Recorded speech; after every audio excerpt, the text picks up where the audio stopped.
Hi, welcome to the Finding Harmony podcast. I'm your host, Harmony, and I'm here with Russell Case. Good morning, everyone. And we're so excited to have Tarin Calmeyer here to chat with us today. She is the Chief Wellness Officer of Los Angeles-based company called Remote Team Wellness. Also the founder. And the founder. Yeah. I'm- But you are not in Los Angeles today, are you? I am not in Los Angeles today. No, I am in Puerto Vallarta, Mexico, where it is very hot, very like unrelenting heat is happening here. But I'm very grateful to be here and grateful to be with you both. Yeah, we're grateful you're here too. I guess that's the Fantastic. benefit of it being remote to Right? wellness. Here, right? Literally. Yeah, I love getting on the phone with people and then being like, "Do you do like in-person stuff?" I'm like, kind of negates the whole concept of the remote thing. That's right. If you could see the video of Tarin, she's resplendent. Oh, I don't think that. I don't. You wouldn't call that a Word. dashiki, would you? They not have a to look dashiki. on the No, it's not YouTube a channel. dashiki. Not It's a not a dashiki. dashiki. It's just a like a flowy muumuu. top. It's a muumuu. Yeah. It's a top. moo-moo. And though. she has a Cover. green screens because we're gonna put in the Avengers background behind her later. Ooh. But then right on the top it says remote team wellness. And so you can really literally put any background, any context for Tarin that you could possibly want for her. Mhm. And green is such a calming color. It really promotes feelings of well-being and healing. You know, Yeah. these are the things that we love. These are the Green things that is we want. growth, right? Green is growth, definitely. I actually heard a really interesting fact the other day that even looking at a picture of like a flower or a bright color can improve your mental health. So that's just a Yeah. little takeaway. I know, that's true. It actually starts to stimulate your vagus nerve, which Exactly. taps into that parasympathetic response. Oh, we're not going to do a whole Vegas interview, are we? We're going to do one of those. Ooh, We could talk about it. We could go there. Yes, let's go there. I'm so in for the Vegas nerve. It's All about the We'll take a polyvagal trip therapy. to Vegas. Well, you know, among besides having that in common, I read about you, Tarin. You and Harmony both have had a serious interest, and forgive me if I'm pronouncing this incorrectly, dance. Dance. We are dancers. We are the dancers. Yeah. Right. Both of you were ballerinas. Is that right? Correct. I was a ballerina. I wonder if you RAD. could RAD, baby. talk more about that for us.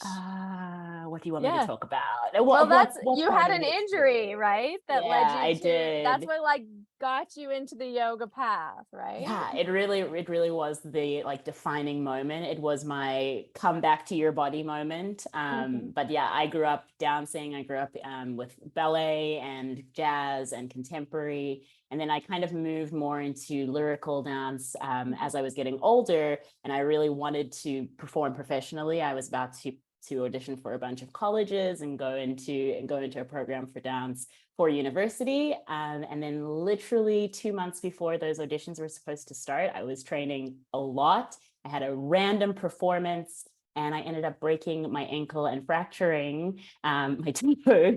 So I wasn't able to stand or walk for like 8 months. This ankle, yeah. So like it literally shifted everything that I had been used to, everything that I had been working toward. And my doctor was basically just like, look, you're not going to dance, but if you want, you could try like water aerobics or yoga or something like that. And I was like, I don't know what to do with that information, but I'm not going to water aerobics. That's all I know. Did the doctor say you were never going to dance again? Dance. No. He basically just said like it wouldn't be in the same way. I wouldn't be able to audition for that season, that season of university rounds. So it was just that time in my life that I really needed to be able to dance immediately was not going to happen. So and was that it forever? Well, I mean, no, I've been dancing and I actually kind of changed my modality after I got into yoga. I more changed into like circus arts and contortion and lyra, which I really, really love. Like I will always be a performer. That's just who I am at my being. It's part of my a part of what I love. And so that's never going to go away, no matter how many injuries I have or how many dislocations or anything that happens to my body. That's always a part. But dancing like 8 hours a day and being a part of a ballet corps, probably not going to happen for me. I've made my peace with that. I've accepted the fact that that's not my path, and I really like this path. So that's a difficult thing to come to peace with, something like that. 100%. Oh yeah, it's really difficult when everything that you've been working toward, especially when you put all your eggs in one basket, which a lot of young people tend to do, everything you've been working toward like gets taken away really suddenly, and then you have to kind of come to this like identity moment of realizing, hey, maybe this isn't all that I can be. This is something that is an opportunity to realize that I have multi potential and like multi passions, and really start to give into that. But it does take quite a bit of courage, because it's not easy to lose the thing that you love so suddenly. Yeah. How long ago was that? Was that several years ago? Yeah, 2007. Okay. Several years. Several years ago. We'll just keep it to several. Yeah. We're not Yeah, exactly. Yeah. So then you started yoga. What kind of yoga did you begin with? Well, I mean, so I was a ballerina. So I was like, I need to choose a yoga that's going to be great for where I'm at. So I chose Bikram, obviously, like hardcore Bikram heat yoga. That was what I needed to be able to go back. Because if I would have started with like a yin class, definitely would not be on this path that I'm on today. Needed that discipline. I needed that. I just needed that routine too. And with going to those heated classes, I just saw so many incredible improvements in my body by just doing the practice regularly. So I was doing it at least 3-4 times a week when I first started, and kind of increased that frequency, which not the greatest. I was living in a colder climate, which I really loved for doing hot yoga and then being able to be really cold. So it taught me a lot about like cold regulation and all of that. But I think that now that I have a little bit more understanding of my own practice and my own body, I would not recommend anyone do hot yoga more than 3 times a week, because it definitely depleted me. I felt like I spent my life just drinking electrolytes. Yeah, you're dehydrated, I imagine. Rehydrating. Yeah. Oh my God. Well, I'm interested. There was something that you said in an interview that I read with you, that you developed an interest in yoga and also in medicine at the same time as a response to this, incredibly significant injury in your life. And how did that come to happen, that you would, you not just jump into yoga, but like maybe is there a lot of other things that you were kind of exploring? Yeah, so it's interesting because I started my yoga journey first, and I had quite a regular yoga practice for that first 1.5 years, maybe 2 years. Then when I moved to Australia, I was doing my undergrad in sports science to start out with, but I really enjoyed osteopathic medicine.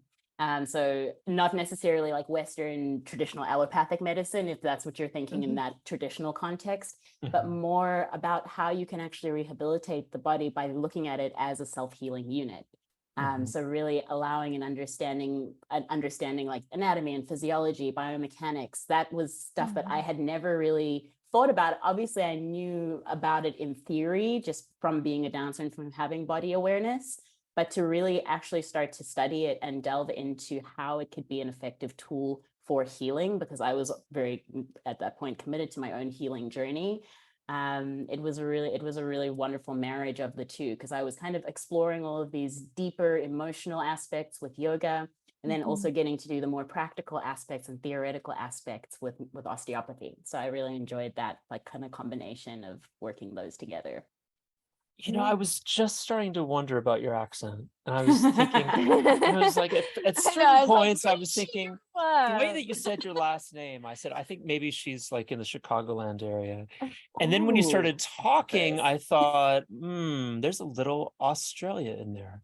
There's a little Australia in there. Where did you grow up then?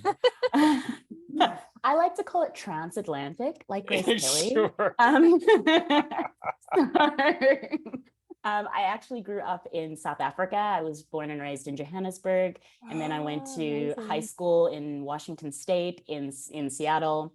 Mhm. Started the beginning of university in Washington, moved to Los Angeles for a little while, then moved to Australia. So my Oh accent is my like a little bit goodness. of an amalgamation of There's all Yeah. no of those. Chicago I in know, because there I at was There's no I was all. also Chicago. picking up like some kind of English a little bit, Calmeyer. but that's like that Yeah, it's the South South African Yeah. African Australian kind Commonwealth of. My vibes. name is Yeah. Mrs. Calmeyer. It's like from Chicago.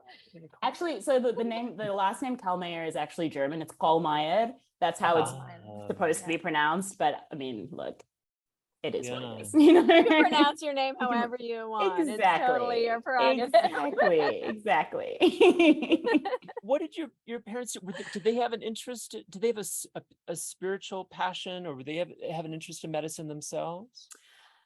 Interesting, you should ask. My parents were missionaries, so Wow. yeah, so they definitely had a very, spiritual, religious Mhm. passion, this passion for people, a passion for travel. So that was always kind of ingrained into my life, and Mhm. into my upbringing. Like we traveled a lot as a family. My dad traveled pretty much every month.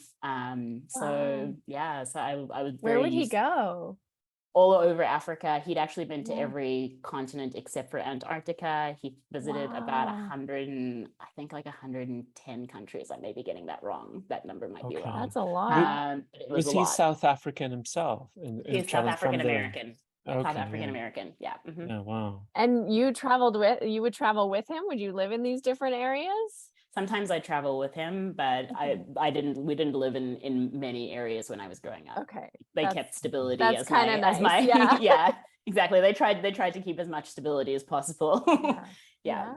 Mhm. Wow. Oh, That's Yeah. incredible. So you grew up with like a really rich spiritual kind of life with your parents and probably integrated into a community there, I'm assuming. And Yeah. yeah, so the yoga kind of like, did it take you back to that in a sense? I know like for me, I kind of grew up in a Christian home as well. Mm, And then like in university kind of like went away from that a bit. And then when I came back to yoga, it like really like reignited like a not necessarily like a Christian sort of perspective, but yeah. like this spiritual um yeah, I don't know, passion. passion, no Gotcha. I don't know, but like energy maybe Yeah. that Yeah. Energy, yeah interest. I get you. I completely yeah understand. And I can definitely agree. I yeah think I had more of a like rebellion against the hmm religious part of it when I was younger. yeah And then, yeah, yoga felt more like, oh, wow, all of those things that they were saying actually do have some basis.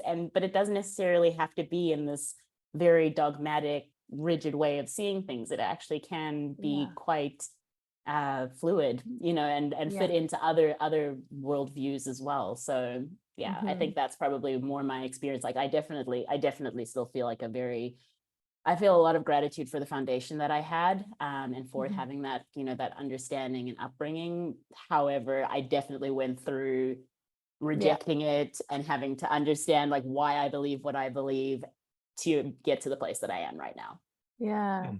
yeah Which is always questioning, Yeah. yeah always wondering, knowing that the more yeah I know, the less I know. It is what it totally is. And I've really accepted that. Like the acceptance has been a huge theme in my life. Yeah, but Yeah. that's like speaking of wellness and like healing Mm, modalities and the osteopathy and mm, yoga. It's so interesting because I feel like there's a deeply spiritual vibration or connection with healing because 100%. really our bodies have that innate ability to heal themselves if we just like create the space and the conditions for it to Yeah. happen, right? 100%. Mm. 100%. Yeah. And like again, that's kind of how it all came to click. Because I don't think if Yeah, I wasn't practicing it at the time, it wouldn't have made as much sense while I was learning it. So that I'm right. definitely grateful to have had those two things working in conjunction. I feel like you do see that a lot in complementary therapy, where Mm, you'll see someone like a chiropractor who uses needles, or Mhm. acupuncture. Maybe you have a psychotherapist who also has a meditation modality that they also teach, and it seems like you seem to have this embodiment where you're different parts of yourself are complementing each other as far as being a yoga practitioner and also being an osteopath, and now working and to help people, which sounds like a kind of missionary work. You're a Oh wellness man, missionary. I tried to avoid it so hard. Why'd you have to say it? Yeah, no, I mean it is really interesting how all of those things have kind of come to being very, very similar and very symbiotic. And I really do love the work that I get to do. And I don't necessarily see it as exactly the same, but I can definitely see the similarities. You started working, I mean, you came in as sort of a wellness consultant, I'm guessing, for like some pretty big companies like Netflix and Meta, aka Facebook, and Cisco, and a bunch of like really big what's that place called where you used to live? Silicon Valley. Silicon Valley companies. How on earth did that come about? That sounds like you're in Australia, you're studying. What the heck? Yeah. What Oh wow, happened? there's a bit of a bridge to get a bridge from Australia to here. I have a quote here by Tarin. Yeah. Quote, I made a lot of connections by helping busy and stressed people take care of themselves. Is that really the start of it?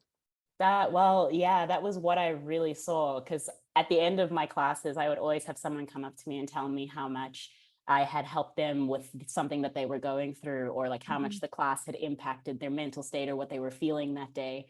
And what I realized is like the people that are coming here, because I was like, is it women that I need to teach? Or is it men I need to teach? Who are the people that I need to speak to? And I was like, wow, the people who I need to speak to are people who think they're too busy to do anything and who feel too stressed too stressed to be able to make and implement the changes that they really need to take responsibility for their wellness.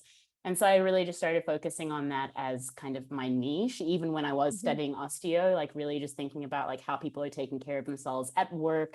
And this is like 2011. So like we're all on our computers even more now in such increasing frequency. And I just realized like that's obviously affecting posture. It's affecting so many different things that we aren't conscious of until sometimes they're too late. So that was just something that I focused on from the beginning.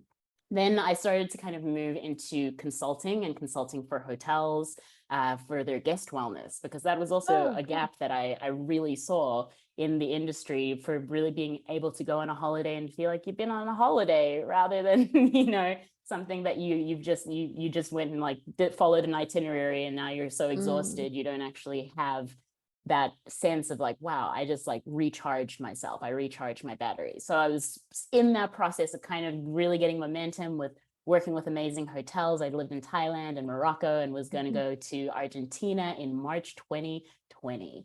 we were going to go to Russia, sweetie. Do you remember that? We will never go to Russia. We will never go to Russia ever again in our lives. Well, maybe 20 years or so. I don't think so. But so again, it was like that stage is like, coming down again. Right, exactly. So that stage of like having something that I thought was the way, and that was going to be my path, and this is going to be my focus, and then have to just like really accept the pivot and accept the fact that the whole world could not travel and didn't really have budget for being in a hotel and all of these things. So in that space, I really just started to re-examine what service I was providing for my clients over the last 10 years, and realized that, hey, there's a huge space in the corporate wellness market, because a lot of companies have really nice things like cessation programs and step challenges. However, those aren't the things that are really necessary when there's a global pandemic that everyone is dealing with, and dealing with completely out of scope emotions, and having to make their home space everything all of a sudden, having to then be teachers, all of these other things. And I just saw that, like you said, I have a lot of tools and modalities and practices that are helpful for a lot of busy individuals who do need something, who do need to be taking care of themselves in some way. And to be able to bring that to more people, to be able to actually introduce that to companies as a benefit is such a privilege. It's sometimes I feel sometimes like it's so simple. Like these are such simple things that make sense to me, and I'm sure make sense to Harmony as a yoga teacher. Like sometimes I literally just go into a room full of all of these people with these amazing degrees and all of these amazing accolades, and I'm just like, so I'm going to teach you how to breathe. We're going to take a few breaths together. And that's what we're going to do for the session, because that's what you need. You need to just come back to how you're feeling and how you're processing and understand where you're at, like trying to actually bring yourself back into your own body. And that's actually been a really, really incredible journey. So I'm very grateful to be where I am now, but it has not come without challenge. So I have another quote here by Tarin. Look at you with all the quotes. Did the research. For mental health to be a priority, this needs to be a continuous conversation and needs to reach the C-suite level. And this, I wanted to ask you more about that. It reminded me that when I was when we were teaching kids yoga, what we had decided as an organization in the nonprofit work that we were doing at the time is that we needed to teach the teachers. And the teachers' number one issue was not teaching, it was stress. Yeah. And they were so stressed, they didn't want to listen to us talk about stress. And then really, if we were really going to teach the teachers, then we actually had to reach the SUPs. The superintendents were the number one. We wouldn't do a project unless the superintendent had asked for it and pushed for it. Right. And I wonder if you could describe that dynamic for when you're doing this kind of work in a corporation and talking about the C-suite level and what that's like for you and your experience. Yeah, 100%. Well, one thing I can say is that if the leader has no buy-in with wellness and isn't really committed to their own wellness, it's not going to be a priority, and it's not going to be something that trickles down to, the HR person or the head of experience or the head of people. Those will just be things that, maybe are nice check boxes or really nice to haves, but they won't actually be implemented on an organizational level. And so usually I definitely can mirror that and echo what you're saying there about the teachers and the superintendents, because again, if maybe an EA, like an executive assistant, who's like, yes, absolutely, we're stressed, we need this, like we're burnt out, but then she goes and speaks to her HR manager, who is just like, well, we don't have budget for that, so no. That is really, really limiting for the entire organization. So again, if that person was at the top of the organization and was like, wellness is a priority for me no matter what. And so as I build my team, I want to make sure that my people are taken care of. I want to make sure that there are things in place. There are strategies. We do have a wellness plan. We have a wellness program. We have resources and tools. We have an EAP or somewhere where people can reach out to and speak about any mental health issues that they're having. If that's not a priority, then it's very difficult to actually get that buy-in from the organization. So I've been fortunate enough to work with very forward-thinking organizations who do have that priority at their heart center, and really do allow themselves to grow, and to also realize that sometimes the way they're doing things is not the only way to do things. And I think a lot more companies have realized that through the pandemic, just realizing that wellness is not just a luxury. It's not just like, oh yeah, like we'll do like a little wellness day. Maybe we get someone to come in for a 15-minute meditation and everyone's well, like this is the actually next calendar year. Right, exactly. Exactly. Like this is actually something we need to prioritize on a regular basis, because our people are going to leave. And I mean, just if you look at the employment rates in America right now, they're at the lowest that they've been in history, because people have options. There are so many jobs available. And so like companies really have to get on board with realizing that if they're going to be, a company that someone chooses to work for, they have to have those incentives, and they have to really have those strategies in place to be able to really be attractive as a long-term solution for an employee. Yeah, totally. I have to say yeah. that when my mom got rid of all of her employees, that we also improved a great deal. Our stress levels went way down when we had no employees. Wow. Yeah. Funny. But yeah. But how would you work with a company doing remote wellness? Is it something that you do like weekly, or do you like do monthly things? Like what kind What's of the program? Yeah, do people like sign up for? Yeah, so we have monthly programs, and this is our most popular program, just because, again, realizing that people will respond to things based on the habits that they have. So when a company is like, hey, we're going to give you all an app that you can use in your own time, anytime you want. Lovely, wonderful, like looks great, but then that app sits on your phone unused for the next year because you have no reason to use it. You have no habit around using it. You don't even know what it is. Most people are like, oh, what is meditation? Like, I have a meditation app on my phone now. Maybe I'll open it once or twice, but then the rest of my life takes over, right? Yeah. So I have like 15 on my phone, and I mean, open you're them, a once teacher as every well. 6 weeks.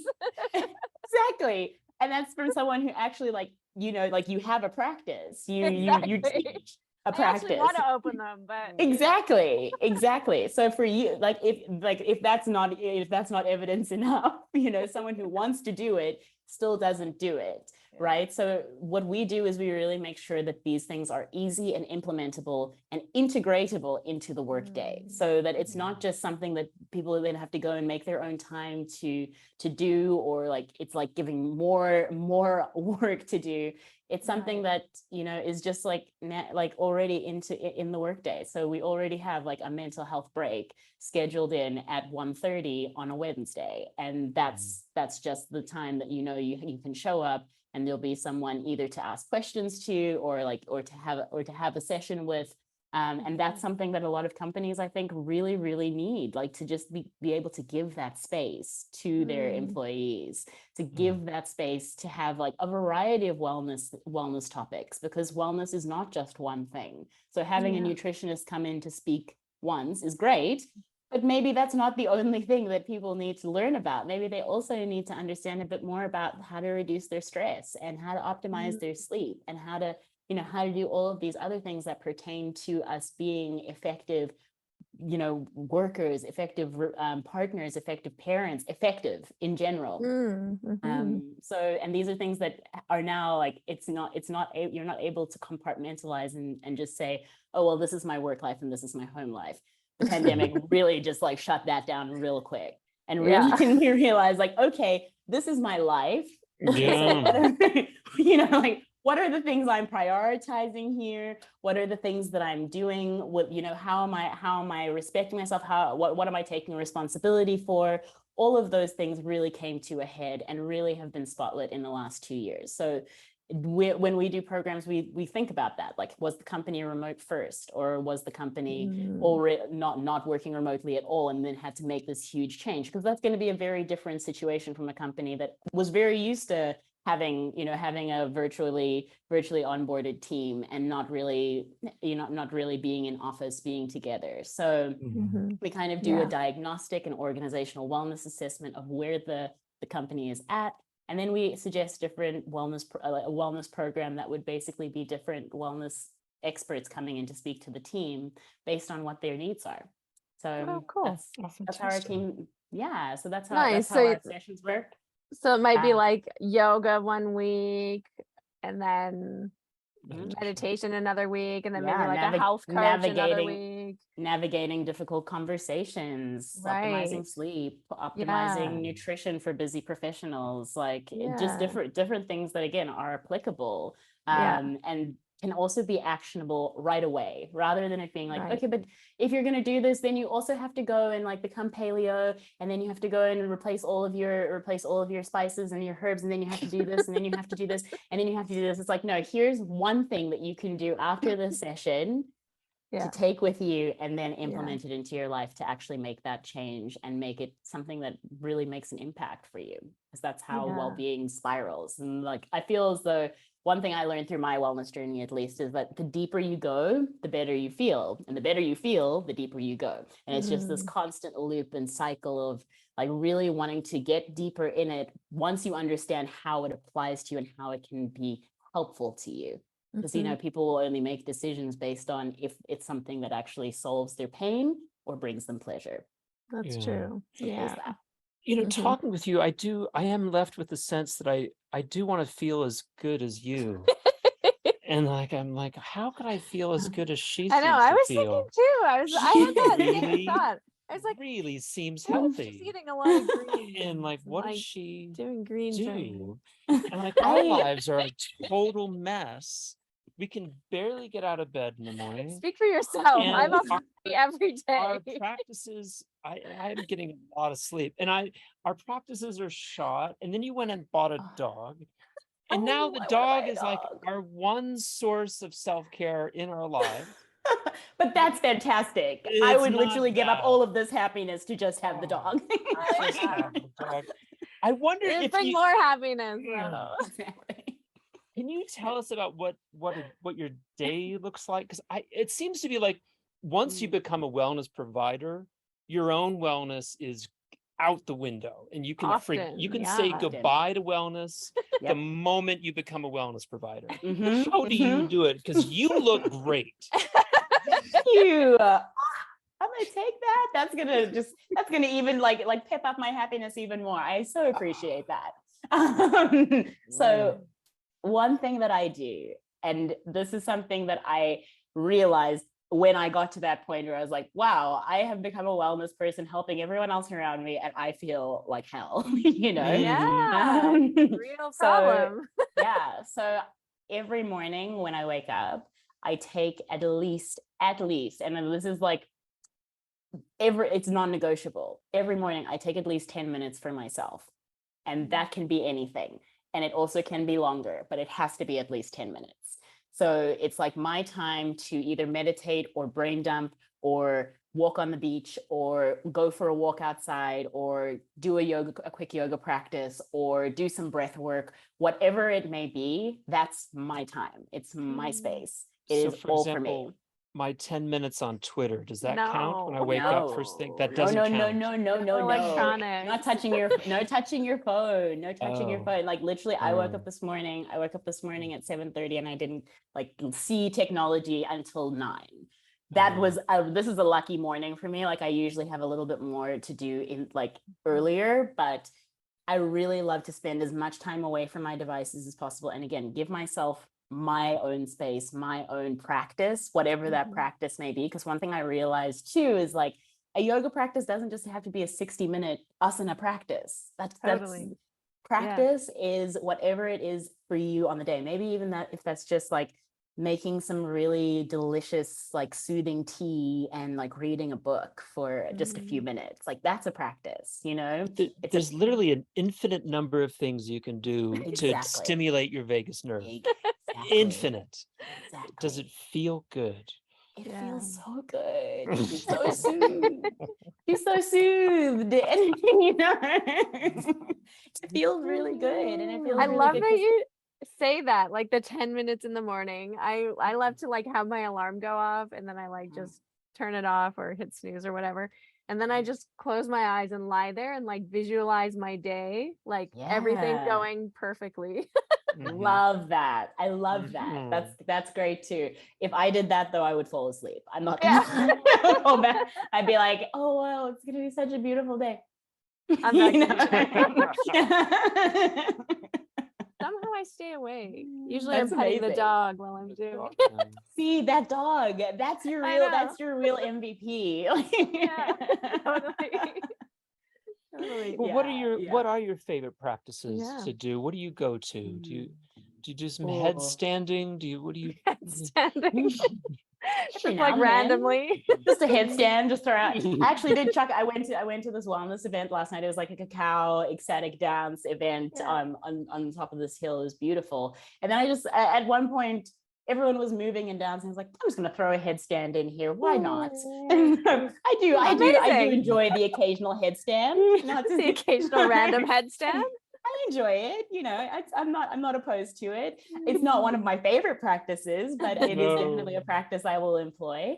But one of my favorite practices is definitely breath work. It's becoming so much more ingrained in my life, and also because I've started practicing cold immersion.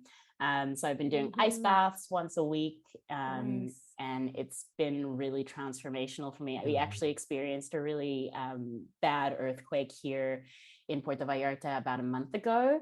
And after that experience, I was really struggling with a lot of like kind of PTSD symptoms from just, you know, everything moving and like hearing loud noises and hearing like the building crack and a lot of things that I didn't really know how to soothe in my own system. So I was really calling upon those breathwork practices for helping to, again, like really activate the vagus nerve, helping to kick in some soothing of my nervous system. But then when I was in the ice, it was so beautiful because like really just feeling into those tremor sensations and feeling into the spaces that had been traumatized, right? So after I got out of the first ice bath, I just allowed myself to really shiver for about 20 minutes. So TRE is a really wonderful practice that I also love to go to every now and then when my body has experienced something that I can't quite shift, you know.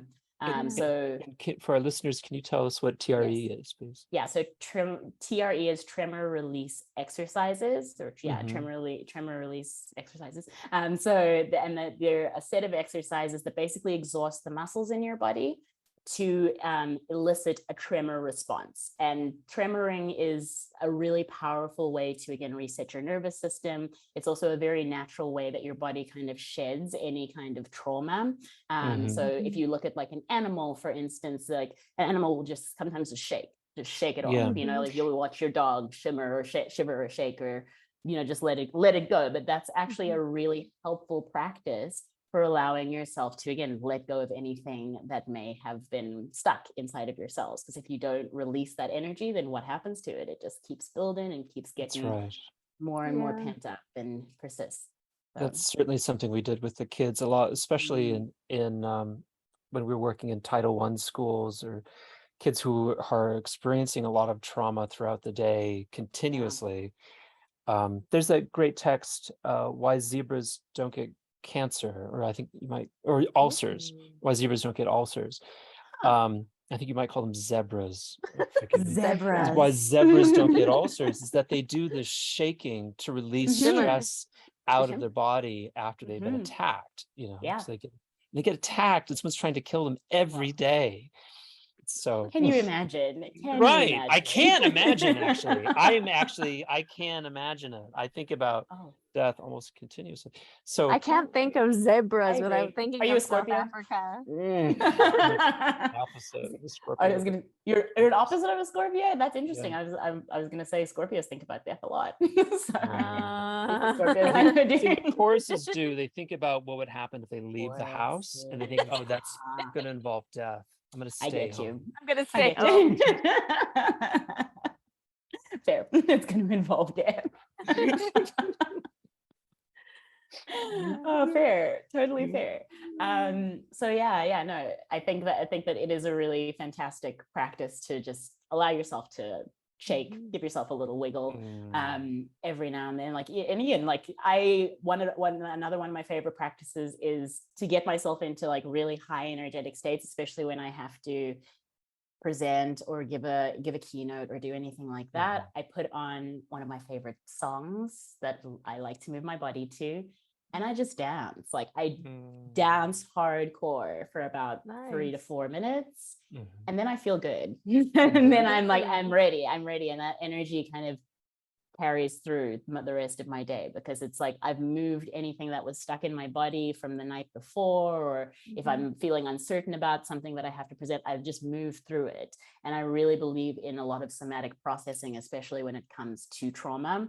So anything that you feel like you can kind of shift through movement is a really fantastic way to help your body to heal. emotions and mental stuff too. Oh, I love that. That's so good. I love that. Because I think sometimes in the yoga world we get so like attached to like yoga as a form, and sometimes yoga isn't actually like yoga asana isn't actually the form we need to heal the trauma or to release the trauma, right? And that like doing like slow hold poses, or even like going through your regular sequence of poses, whether it's Bikram or Ashtanga or anything, if it's something that is associated, I think, somatically in your body with a certain time or stage or phase of your development, or is something that like is just sort of stuck in that pattern, you almost need to do something different, like you're saying, like shaking or dancing or like jogging, or I don't know, some other kind of like somatic release to let go of that trauma or that stress or something, because like doing the same thing isn't gonna actually release it. No, definitely not. And you can compensate for so much when you're used to the poses or the practice that you've been doing, right? You know how to work your way around it. Whereas when you do something new that like scares you a little bit, or you're just like, this is uncomfortable. Those are the times when you really can start to find that gold in taking yourself to the next level. And that's important for like enhancing your performance. So obviously, like not everyone's always trying to do something that they're bettering themselves. Sometimes there are those moments where you do have to like work on one thing and just kind of chip away at it. But when you are looking to take yourself to the next level, it's good to do things that you've never done before. Because it gives you new neural pathways and stimulates a whole lot more than you've ever imagined, which is great. It's always a good thing. So change is as good as a holiday.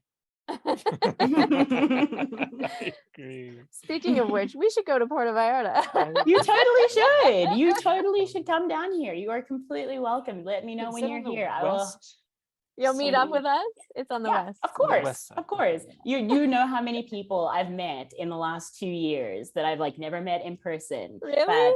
But then they come to Puerto Vallarta and I'm like, absolutely. You just let me know when you're here.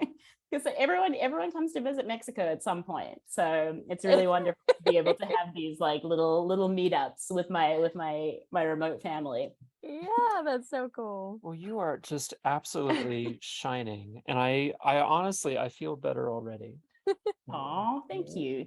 I appreciate that, and that's like I think that's also something that I just want to say. Like the more that you do your own healing work and you like focus on yourself and like lifting your vibration, lifting your, I don't know, your not only positivity, because like positivity all the time is just impossible, but the more you do to like keep yourself in a state of gratitude or in a state of like like joy and just like curiosity, that's what you're giving to other people, and that's what you get back from those people. So the more that you can do that and be like that, that's what you'll just keep receiving, and then that makes you do it more. Just like I said, the deeper you go, the better you feel, the deeper you go, and you just continue to do that work on yourself. So like you just find yourself surrounded by all of these people and all of these things that do bring you joy. So that's amazing. That's my 5 cents. I love it. And do you have a team of like health coaches or like professionals that you work with that you're kind of coordinating with for like these companies? Hundreds? How many? What's going on? We've got like 150 facilitators, experts in different fields that we call upon for all of our different events, because we have so many different types of events. And I mean, it's holiday season coming up now, so to be able to do something that's like really interesting and fun for teams is also something that we're always looking to create, because we want to create those connections that can be held virtually, but also can be continued into other things that feel more than just a Zoom meeting, right? Yeah, cool. So people can like come meet virtually and then take those practices or take the what they're learning into their workplace or into their home life. Yeah, or into dealing with their family for the holidays, whatever. Exactly.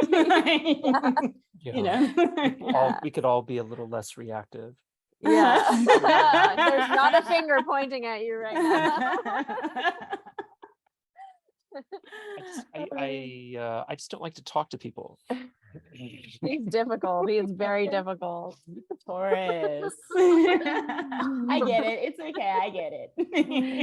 And are you working with companies all over the globe? Is this like a global phenomenon?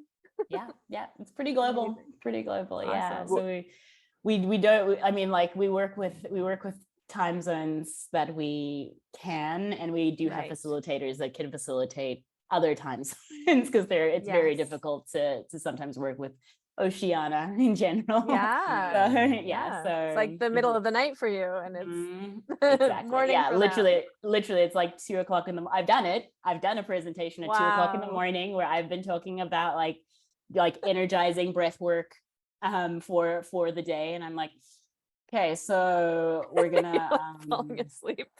you know, it's hard. So basically I'm glad I'm at the point now where I've got a person in that area, in that time zone, who can manage that event Perfect. and who can Yeah. find the facilitators as well, which is great. Yeah. Well, Amazing. if I was the CEO of an electric car company and I was a little reactive, I found myself, I was being a little reactive on Twitter. How could I get a hold of you and get and provide the service for my team For me and my team. for me and my team? Absolutely. So you can get a hold of, well, you can go onto our website, remoteteamwellness.com. That's where all of our sessions are, and you can find out a bit more about our company. Or if you wanted to get in touch with me to plan a wellness, either wellness day, wellness month, or just get a wellness program in place for the organization, you can email me at Tarin, Tarin @remoteteamwellness.com. Oh, fantastic. Awesome. We'll be sure to forward that to said Ooh. person on Twitter. I will get on that. Yes. Yeah. Get It'll on be in that. our show. Get on That's that. what he'll do when he wakes up. Tweet him. At tweet him. Yeah. You've been mentioned, Yeah. not by name. You've been mentioned. Hilarious. Oh man. Well, Hashtag team wellness. Hashtag remote team wellness. Hashtag remote team wellness. Don't forget. It was so wonderful to connect with you. Thank you so time. much for coming on our show. Thank you both so much for having me. It's been such a pleasure having this conversation with you. Seriously, thank you. Good, you too.